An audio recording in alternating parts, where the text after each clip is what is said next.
Shlomo in the former session mentioned that there are at least three major issues with missile defense, and that is feasibility, technical feasibility, then costs, then the effect on stability of strategic relationships.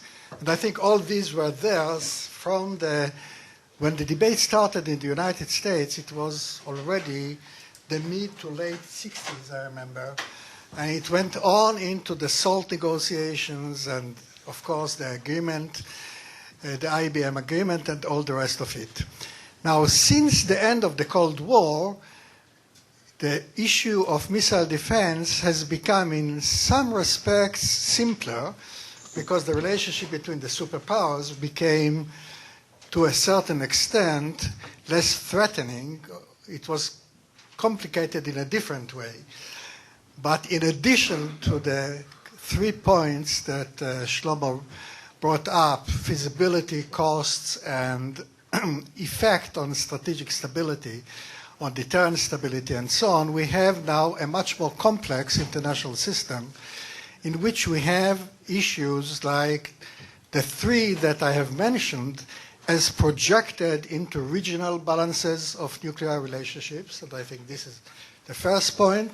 And the second major point is the relationship between the United States and allies. To what extent, in diplomatic, strategic, and I would argue symbolic way, missile defense or NATO missile defenses or American-sponsored missile defenses enhance reassurance of allies or not, and I think this is a very important point, and to what extent it affects both global strategic balances and regional balances. So we have a wide range of topics that one has to consider when we are talking about missile defense. And therefore, it is very fortunate that we have a session on conceptual problems that are related to missile defense. And we are very fortunate to have three excellent speakers that will discuss these issues. Let me start with Mr. Schulte, who will be the first speaker. He is a non-resident associate in the Carnegie Nuclear Policy Program, where his research focuses on the future of deterrence, nuclear strategy, non-proliferation, cybersecurity, and military ethics. Mr. Schulte held very important positions in the British government, and among them as director of the non-proliferation and arms control branch in the British Ministry of Defense. So he's eminently equipped to discuss the subject that he is going to discuss, which is interactions between missile defense, deterrence, and disarmament, a relativist approach. Let me just add that a very interesting part of his career is that he has been a psychotherapist, so a group psychotherapist. So all of us could join possibly a group meeting after the session is over. Thank you very much. Mr. Schulte, please. Thank you.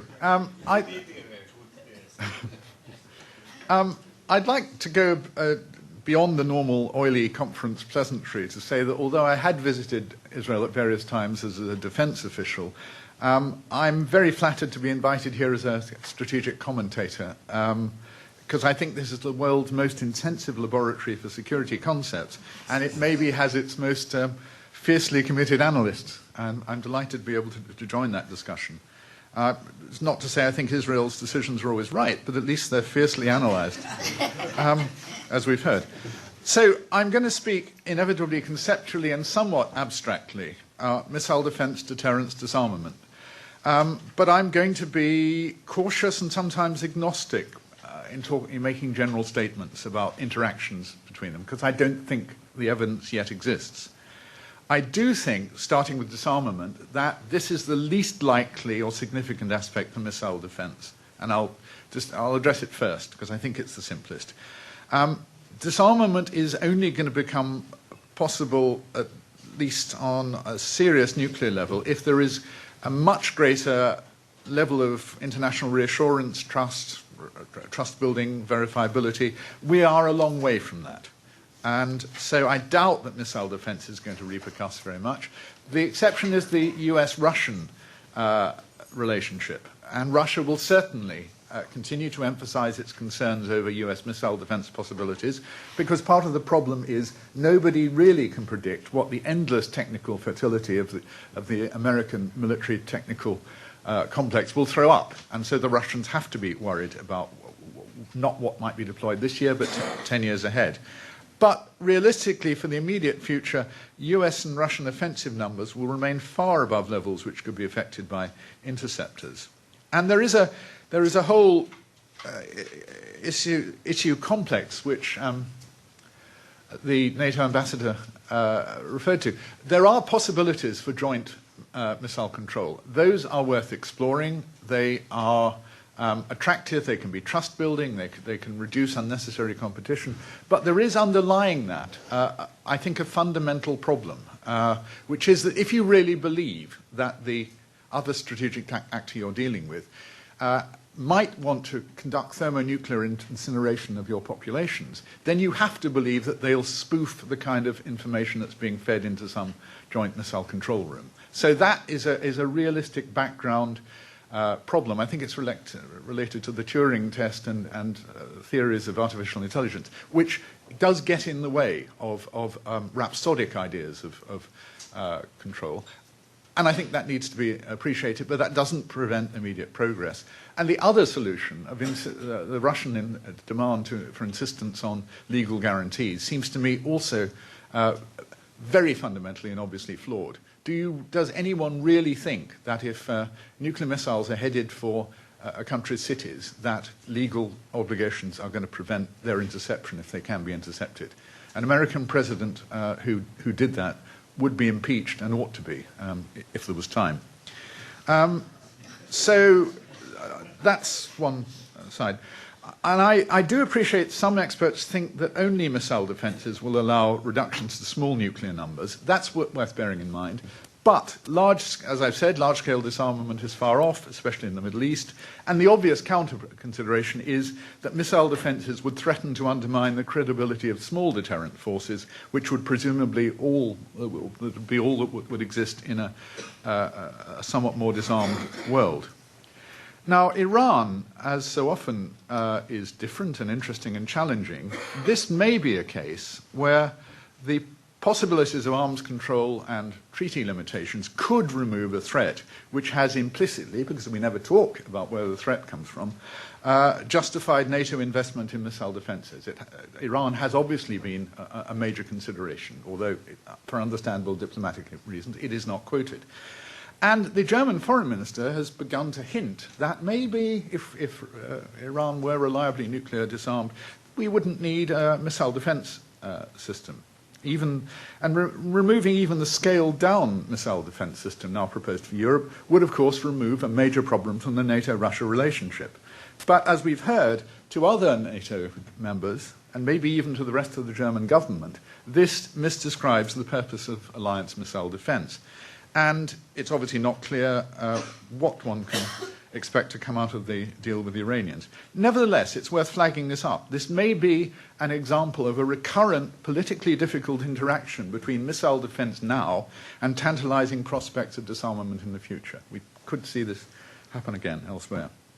And more generally, we should note that part of the diplomatic and political reactions to missile defense proposals, especially in Europe, even if there are no substantive arms control prospects to be jeopardized, is idealistic dissatisfaction. It's a reaction to a long-term military program which implies that international relations in the decades ahead will remain distrustful and militarized. Missile defense, from a kind of international relations perspective, is a program of prospective high-technology securitization. It's an anti-utopian statement. It powerfully indicates that another better world is unlikely, at least for the investment horizon.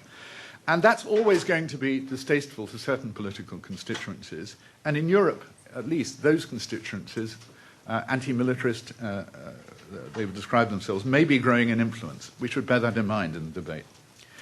But for those defining themselves as realists concerned with national security planning, as Paul Bracken put it, the challenge of the second nuclear age, and some people count 3 or 4 by now, but let's say it's the second, is to manage an international order where rivalries increasingly take place in a nuclear context. And those rivalries are increasingly likely to be expressed by accumulations of ballistic missiles as well, in addition, but also to support the nuclear rivalry. And managed successfully or successfully by deterrence, management is going to be essential. But that will have to be done in some easy combination with reassurance, perhaps rapprochement, and it will always be necessary diplomatically, piously to say arms limitations. That will have to be a feature of public statements. In the next few decades, unless directed energy weapons become a dominant technology and cruise missiles develop their full stealth and hypersonic potentials, ballistic missiles with the most lethal nationally achievable warheads will be the most effective and easily procured weapons of aggressively revisionist power. They require relatively little previous investment or operational expertise. They don't need technically demanding aerospace capabilities for their use. And there is at least one academic study which claims to demonstrate that possession of ballistic missiles tends to facilitate or incentivize aggressive behavior in crises. And more ballistic missiles are being produced or purchased around the world. I won't bore you with numbers. So I assume that deterrence, as a strategic imperative, will continue indefinitely. But waging deterrence isn't a simplistic process. It not only requires investment, but also well thought out presentation, advocacy, and messaging. A missile defense system isn't just a missile defense system. It isn't a simple technical fact, but it's a capability which can be presented, obscured, denied, explained, or emphasized in very many different ways. And the conjunction of missiles and missile defenses has historically only just begun, I think. All aspects of deterrence will be tested in laboratories like the Middle East. Certainly each of the main constituent branches, the capability for denial and the credible threat of retaliation. Each will be applied under very different evolving circumstances between actors with very different,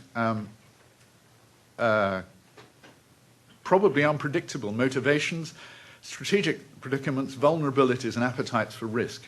Within these relationships, strategic actors can be expected to deploy at different times an offensive and defensive systems with very different destructive potentials, with different performance envelopes, interception probabilities, exchange rates, and modes of protection. And this will not remain stable. These will continually change and will have to be predicted into the future. So uncertainty is the main theme I want to stress here.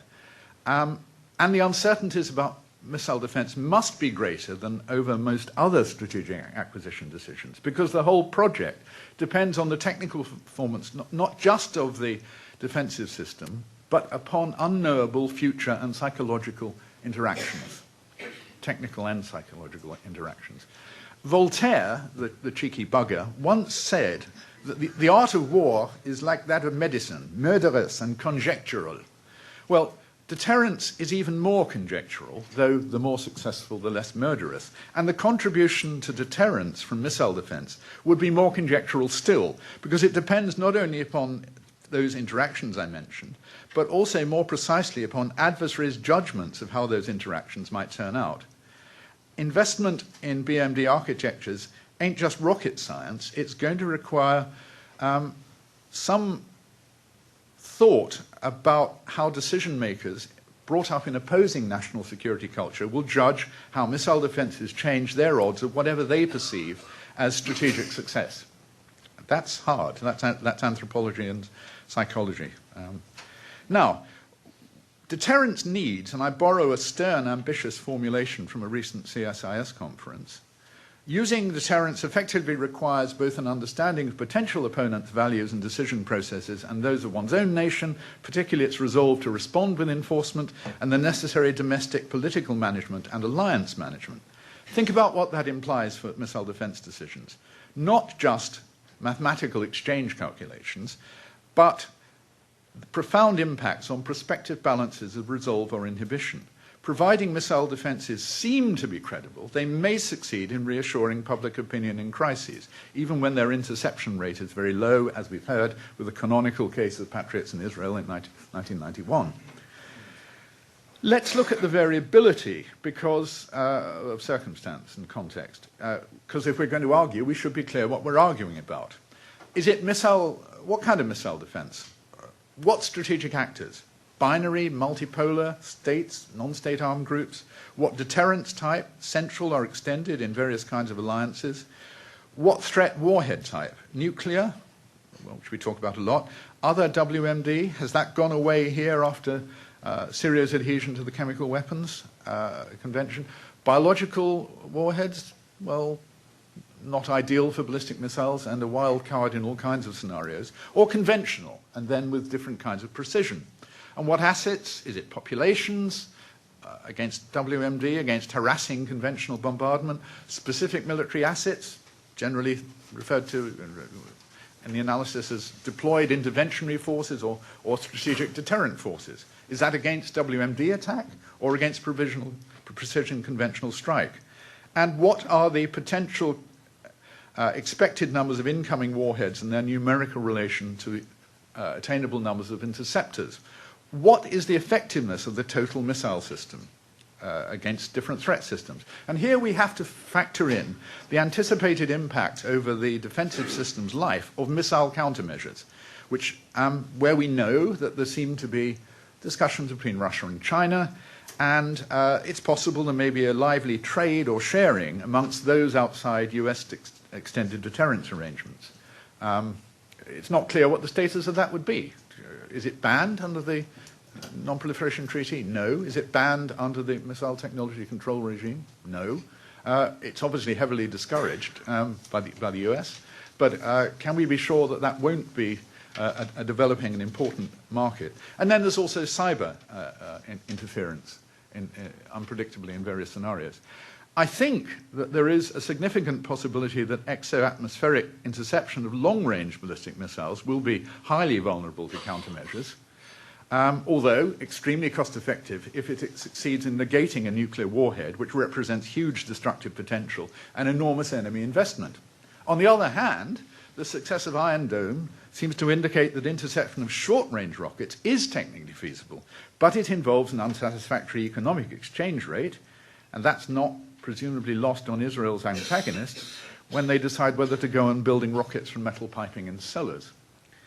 How much does the survivability of national deterrence against preemptive destruction need to rest upon missile defense rather than other protective methods? What current and potential political atmospherics obtain? And that's going to involve sensitive internal assessments about national morale and public expectation. Crucially, what are the relative attractiveness of other national priorities in the strategic or non-military fields? Now, these dimensions yield a potentially huge range of variability. But I think in general, it will always be likely that monopoly possession or technical leadership in missile defense will add somewhat to national deterrence, potentially. Because, as we've said, ballistic missiles will be the weapons of choice of violently revisionist states. The threat of their use against homelands or deployed forces can serve as a kind of counter-intervention against countries or alliances who might otherwise intervene to restore regional order. So frustrating them and devaluing threatened use in lots of scenarios is likely to add to deterrence, at least of aggression. But let's add some politics to this. No government will ever find it easy to expose its population even to a slight risk of WMD attack by active engagement in a discretionary intervention, even to resist the most clear-cut aggression. Engagement may become harder still if that government can offer no chance whatever, however statistically unlikely, of defending against or limiting the danger to its people from escalation.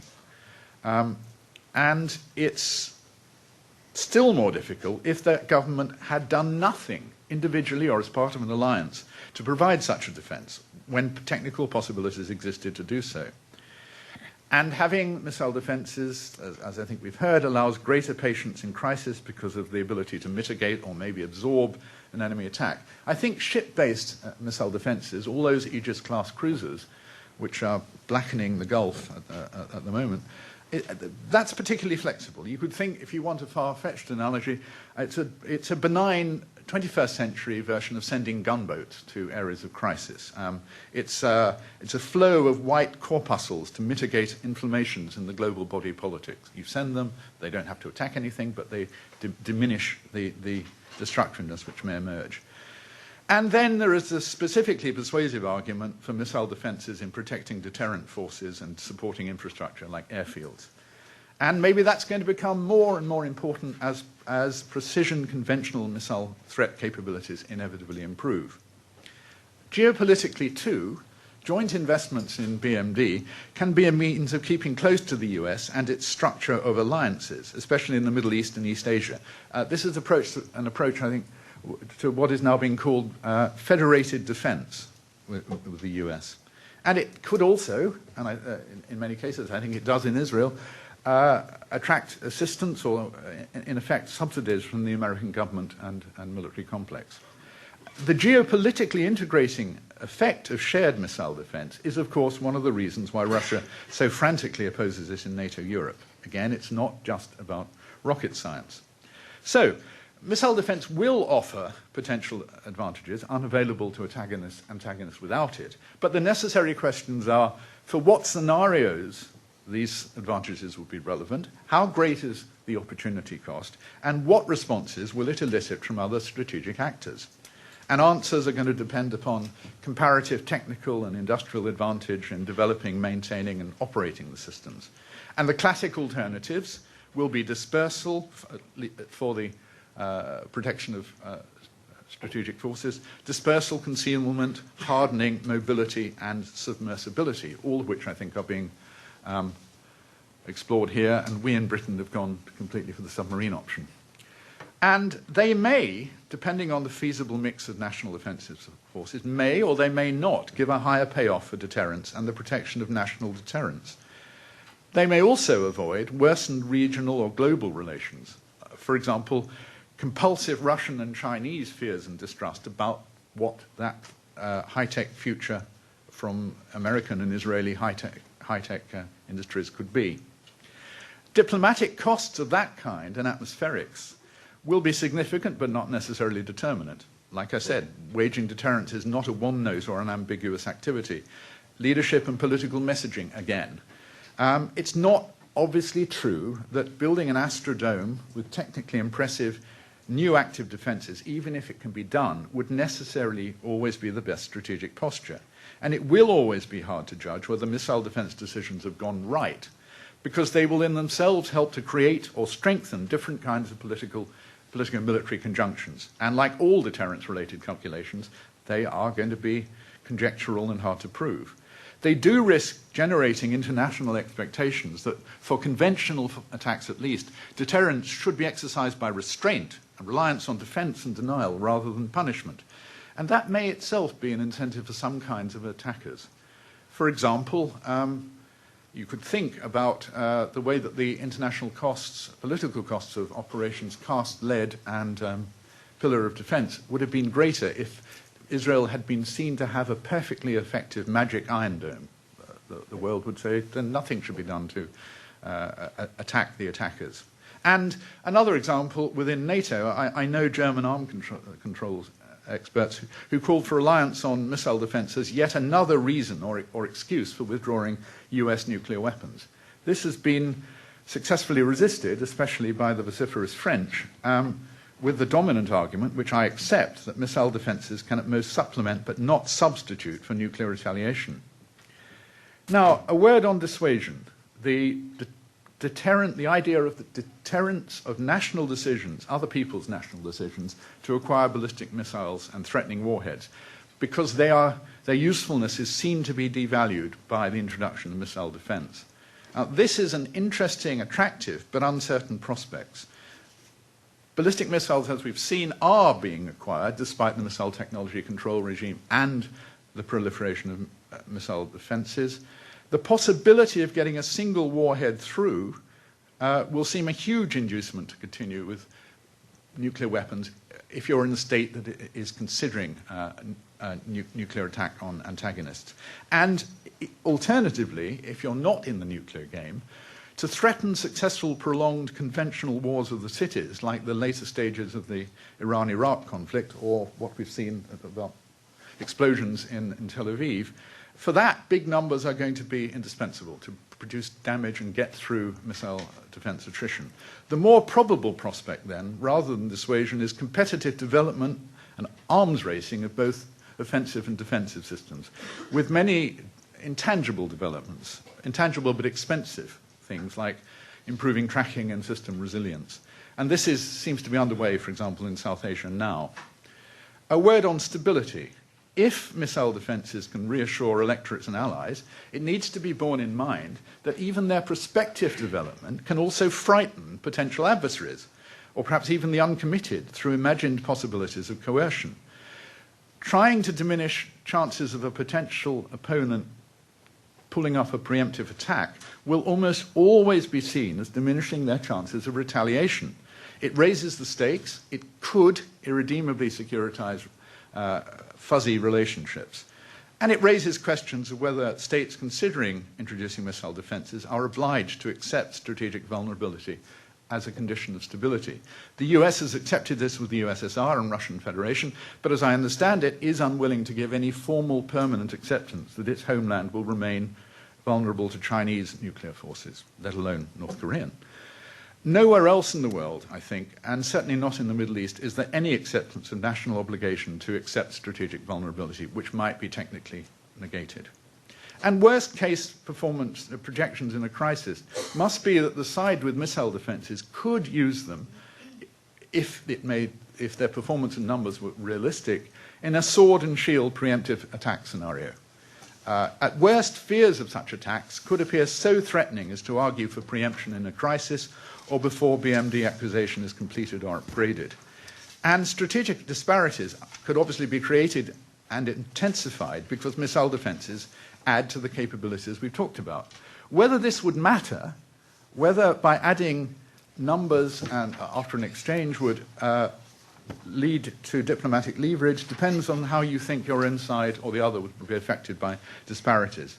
For the Russians in the Soviet coalition of forces tradition, even remote possibilities of this kind seem to matter very much, although they may be exaggerating. I think they are exaggerating for political effect. Many commentators have said these disparities make little difference to the US, which would be profoundly deterred by the prospect of a single nuclear warhead hitting a US city. I imagine this may be true of Israel. I don't know. I don't pretend to be authoritative on Israeli strategic calculations. It raises the Kissinger question. What in the name of God is strategic superiority? What can you do with it?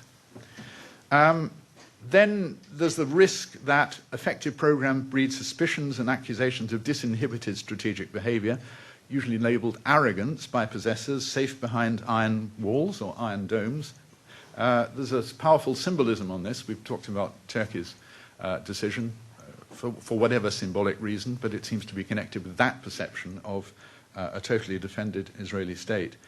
And maybe this could also induce a desperate intention to go on preparing or even intensifying attacks, at least with conventional warheads. This may be irrational, but it may be bound up with cultural notions of honor, and it should be part of the calculations which deterrent planners are obliged to undertake for due conjectural diligence. And the opposite possibility, I agree, should also be looked at, which is that some adversaries would anyway continue to build up or prepare for hostile actions and even to attack, whatever missile defense posture is adopted. And the only thing that would stop them would be unacceptable retaliatory deterrence by punishment. So it comes down to how you judge your adversaries. But I do think there needs to be a continuous, conscientious examination, and I see from today's discussion there's no risk of this being missed in Israel, of the possibility that national resources might be more efficiently allocated by investing in alternatives to active defenses to protect at least national deterrent forces. To sum up, to the chairman's relief, decisions over BMD, whether positive or default decisions, are now inescapable, except for countries in the safest and most favourable circumstances. Although I note that Australia is an active partner with the US in missile defence, and even in Latin America, you can read about the way the market there for missile defense is expanding. I haven't had time to look at the extent to which sophisticated air defenses are certainly being developed in a wide range of countries, such as Syria, and whether they overlap in capability with missile defenses, and how far they achieve an effective deterrence against air attack, and therefore any other form of outside intervention. Missile defense cannot be a panacea, but incremental choices might offer worthwhile advantages. And as I've tediously stressed, certainty about the consequences of introducing or not introducing defensive systems isn't going to be attainable. But that's no reason to give up in insisting on precision, consistency, and debate over planning assumptions and examining their factual basis. And I hope that's what we've been facilitating here today. Thank you.